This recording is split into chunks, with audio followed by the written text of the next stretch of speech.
So if you remember from yesterday, we talked about the work-energy theorem.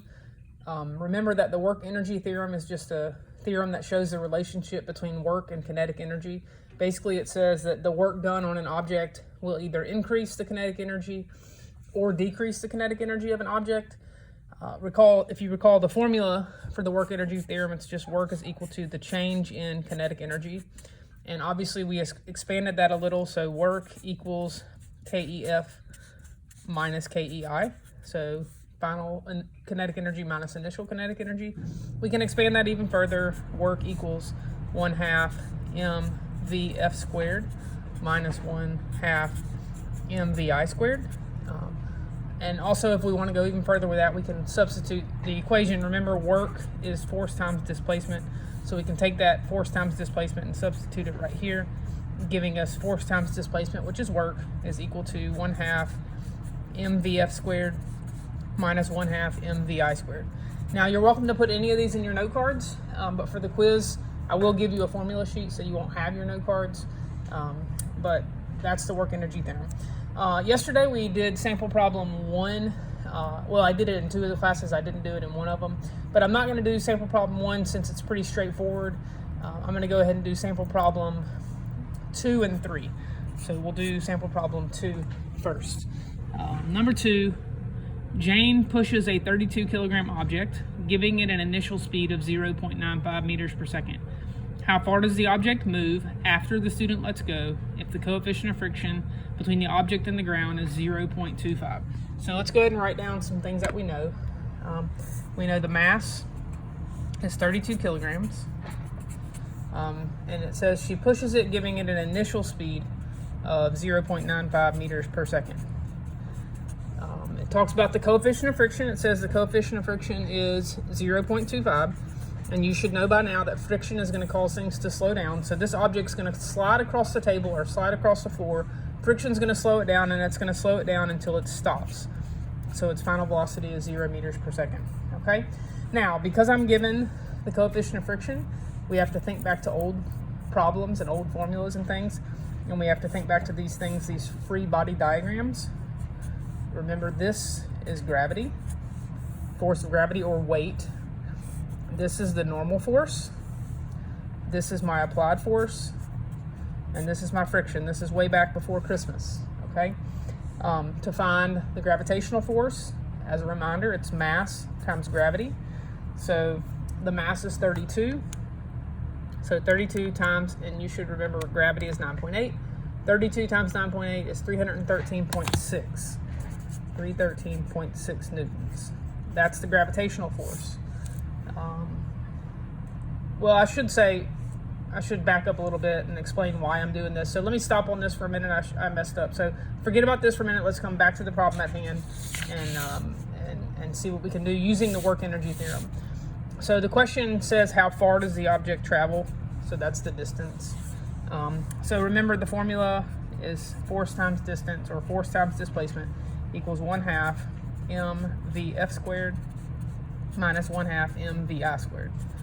So the force, we don't know. It's not given. I don't have the force anywhere in the problem. The distance is what I'm looking for. So I'm going to leave that side of the equation empty right now. I can go ahead and fill in the back half. 1/2 mass times vf squared minus 1/2 mass times vi squared. And so remember, I'm looking for displacement. So really the only way I can solve for displacement is if I figure out what the force is. The force, like I said, is not listed. So that's why I need my free body diagram. I'm sorry, I got a little ahead of myself, but that's why I need to do my free body diagram. This force is the net force, okay? So before we can plug a number in right here, we have to figure out what the net force is. Okay, so now, again, I got a little ahead of myself, but this is my free body diagram. I figured out the gravitational force. The normal force, they balance each other out, so it's also 313.6 newtons. Now I'm left to fill in these two forces. So my applied force, if you look back at the problem, let me read it to you. It says, how far does the object move after the student lets go? If the student lets go, she's not applying any force anymore. Again, if you let go of something, you're no longer applying force. That means 0 newtons. and the only force left to calculate is friction. You have to flip back a few note cards. You'll find friction is equal to the coefficient times the normal force. So I'm going to go ahead and calculate friction. The coefficient is 0.25 times the normal force, remember, is equal to the weight in this case, 313.6. So 78.4 is my friction. All right. Once I have my free body diagram complete, I can fill in my net force.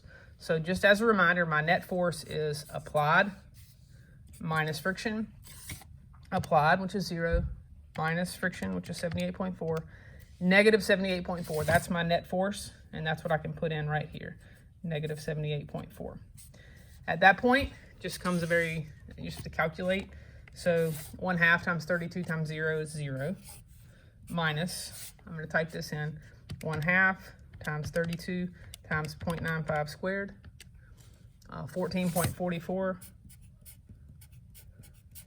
equals negative 78.4 D. So negative 78.4 D equals 0 minus 14.4, so negative 14.4.